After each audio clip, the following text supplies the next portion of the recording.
Alrighty. Welcome back to Nick Lenz's Comic Corner, Classic Lesson Known Classics. This is episode number 20, 2532 and double number 2426. First up, we have a Silver Surfer from our Masterworks book and a Silver Surfer miniseries. Alright, first up we have is Mar Masterworks, the Sub-Marner Volume 6, which collects Sub-Marner issues 39 to 49, Daredevil 77.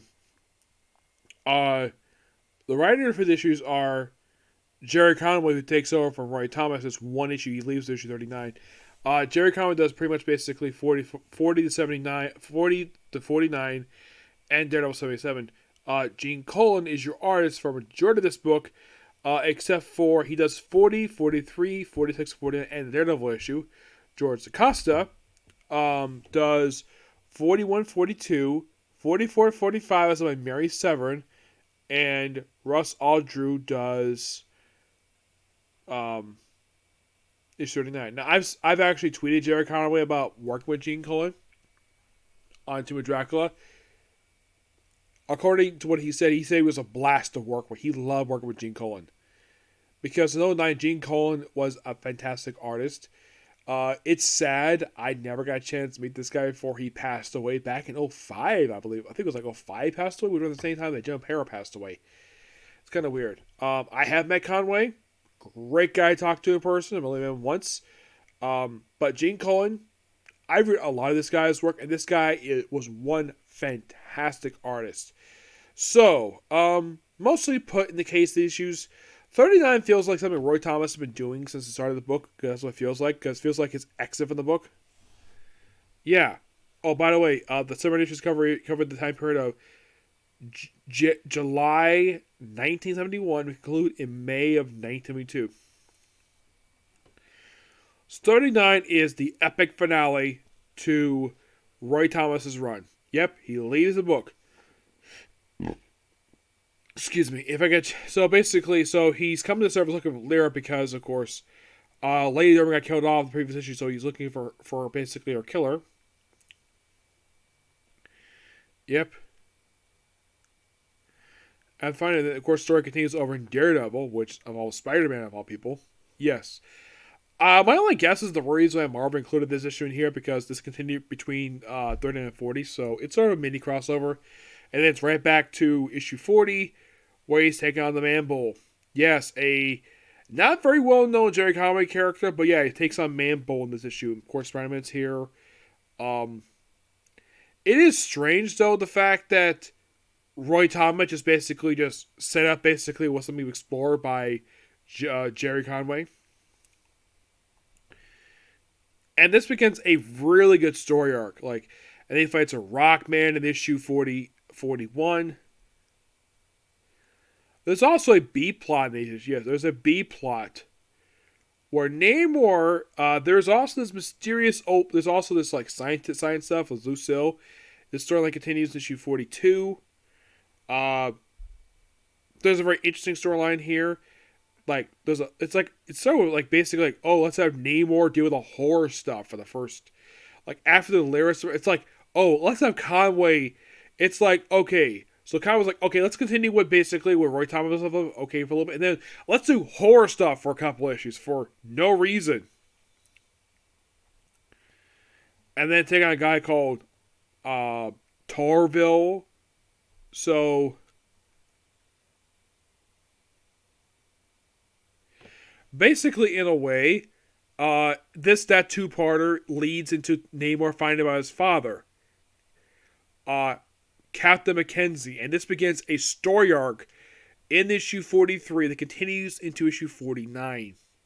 It's a very multi-part story arc where he's looking for Lyra. It's like the horror stuff was like a detour where he's looking for Lyra. Yeah, and Lyra eventually finds his father, who's this basically very disheveled old man who basically misses his Atlantean princess. And here's the thing, the way it's written here.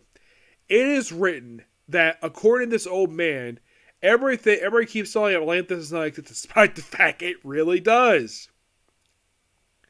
I'm this I think is really weird. Do the people in this book, do they not read the newspaper or watch TV? Do not hear about Namor's attacking the surface world, Like him, well, of course, become well. They had a part of I think a part of this at this point, but yeah, it's like what? Yeah, and apparently, like everyone keeps saying that this old man Mackenzie, he's crazy because I think this Atlantis place exists. I think it's a myth, despite the fact it really does. And then at the end of the storyline, Namor finally meets his father, very briefly, on this spaceship that Lyra's got in this storyline. And she's here working with Tiger Shark, a longtime Namor villain. And of course, sadly, Captain Mackenzie dies at the end of this story arc. Yeah, sad, but it's really good. Yeah, I love the whole storyline of Sub-Mariner where he's looking for his father.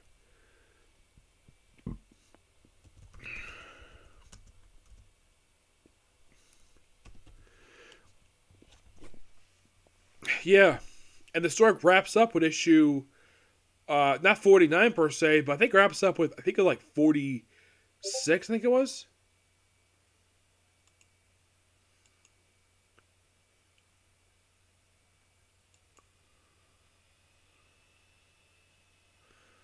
Yeah, I think it may have been 46 is when the storyline officially wraps up because it's an absolute epic story arc.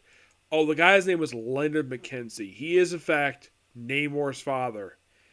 And he made actually his debut in the same issue that Namor did.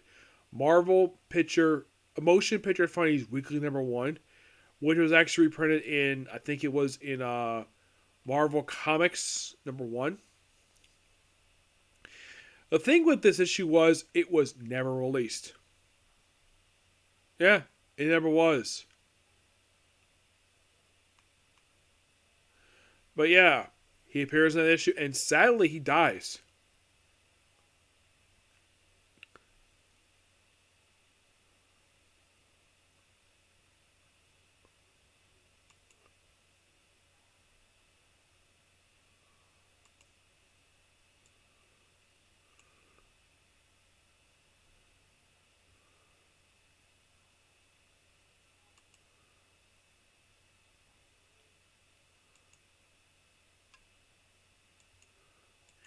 And don't worry, Namor's got more relatives. It's strange.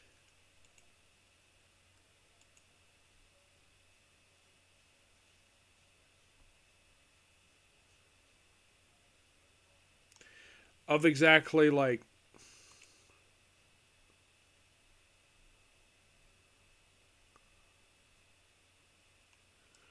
the whole thing with Namor's family, but later, of course, after 46, not appearing into issue 50, which I'll be discussing that in another book. Mm-hmm. Tiger Shark, of course, would next appear in Incredible Hulk 160. Yep. Now you might be asking, when does Tiger Shark return to fighting Namor? Like after this issue here, 46. Yes, after 46. Here's something a bit sad about the whole thing with him and Namor.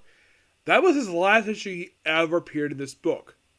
Because the next thing's on Namor would actually be in Marvel Team Up number 14. Yep. And then he later appeared in the opening issues of Super Villain Team Up, which I'm looking forward to discussing this one. Really cool title this one is. Yep. But that was this story arc was excellent. It starts issue 39. This quest. Jerry Conway himself did a good job, though I think that the horror show was a bit sidetracked. And then we have issue 47, the first appearance of Cindy Jones, who is a character who doesn't really appear very much at all. Appears for a handful of issues of this book, and then she appears for like a couple of per books, and that's it. Yep. Yeah, apparently Namor's up with amnesia in these few issues. And then he takes on Doctor Doom, who last appeared in Fantastic Four 116. Yep. And then we also have him take on frickin' M.O.D.O.K. Yes, M.O.D.O.K. I'm like, that's cool. I love it. Sadly put in the case of Doctor Who next appeared in the issue of Thor, issue 182. We discussed already. Yeah. But this book,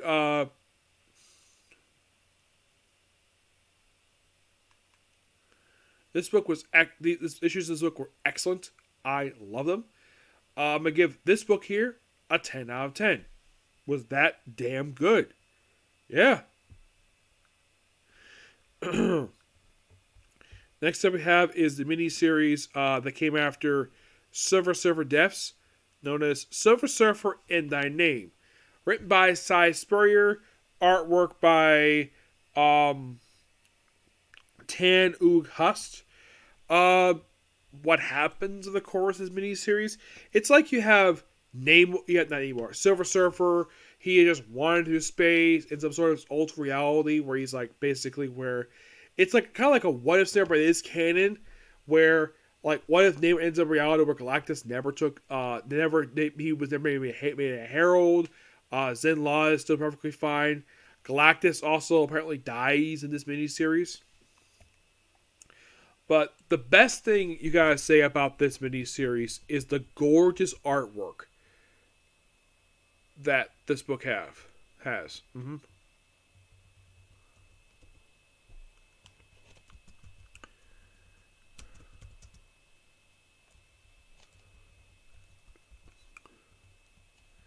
Yeah. Aside from Namor, it's basically him and the Alma Collective. Yeah, it's mostly put just these random aliens who appear in this very miniseries. And the first issue cover is done by late Michael Turner. Second cover is done by Gabriel Delito. Issue number 3 is done by Paul Pope and Jose Valiba.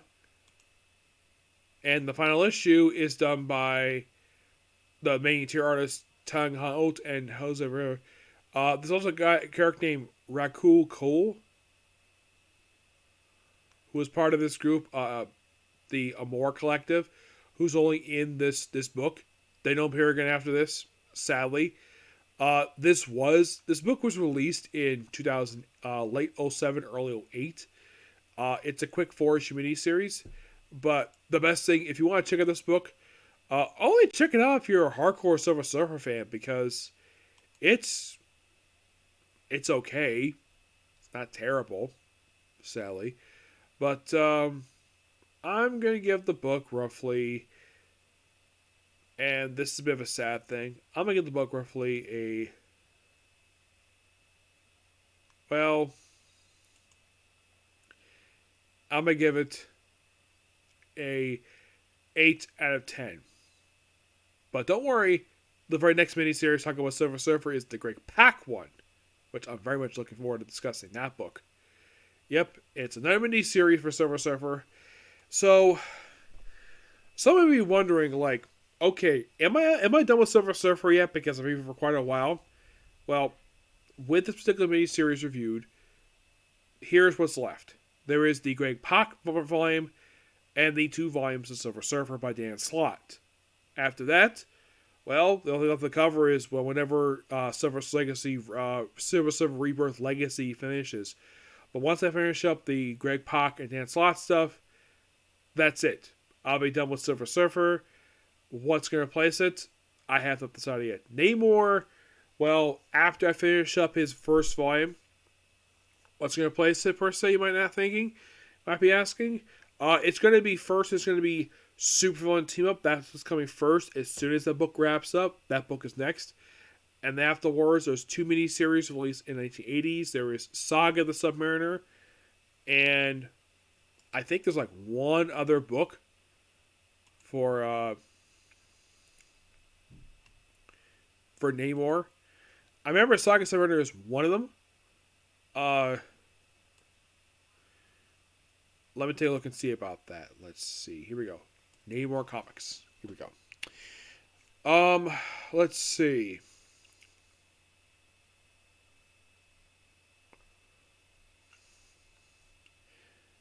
I know when it comes to comics, Saga the Sub-Mariner is next. There is also Prince Namor Sub-Mariner that was released in 1984. That should be interesting to discuss. So Saga Sub-Mariner, that came out in 1988. So my guess is what's probably going to come next, as soon as this book wraps up, like, what exactly is going to be coming next, you might be thinking? Well, what is coming next for the book, as soon as this book wraps up, it's going to be, and I have to look very closely at this, like, what could possibly be the very next book as soon as this book wraps up? Well, obviously, Super Team Up. That's quite obvious. Super Team Up was obviously next. Mm-hmm. Yep.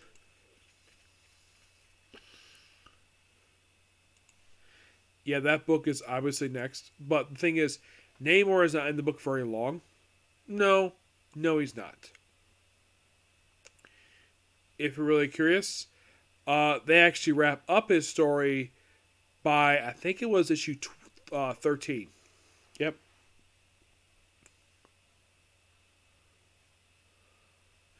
Yeah, 13 is when they basically wrap the book. I will discuss this, don't worry about that. It's going to be quite interesting to discuss, basically, for this book. So basically, it's this book, obviously, next, after this book wraps up. But, okay, so what's next after Super Team Up?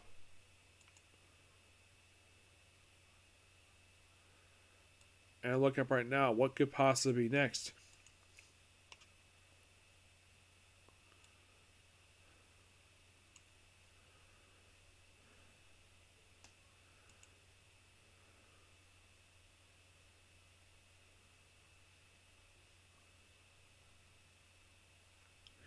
Well, I've already discussed Defenders and his guest star books. I think the next featured book featuring him is probably Prince Namor of the Sub-Mariner. That's going to be next. So it's like that book, Saga Sub-Mariner, and then the Namor book by John Byrne's come next. And then it's going to be a Namor book came out 03, Sub-Mariner Depths, then First Mutant, and I think a couple others of that. That's it. So it's taking a while to go for Sub-Mariner, but Silver Surfer is one he's almost done. Just like couple more, like 3 volumes of the self-titled Silver Surfer book, but because this is the last miniseries with a subtitle with it until Black came out. This is the last one to discuss because I discussed Black, so just discuss those 2 runs. That'd be pretty much it. Yep. So yeah, that's a particular view. Next up's gonna be The 100 Girlfriends. Okay. Next view. Bye.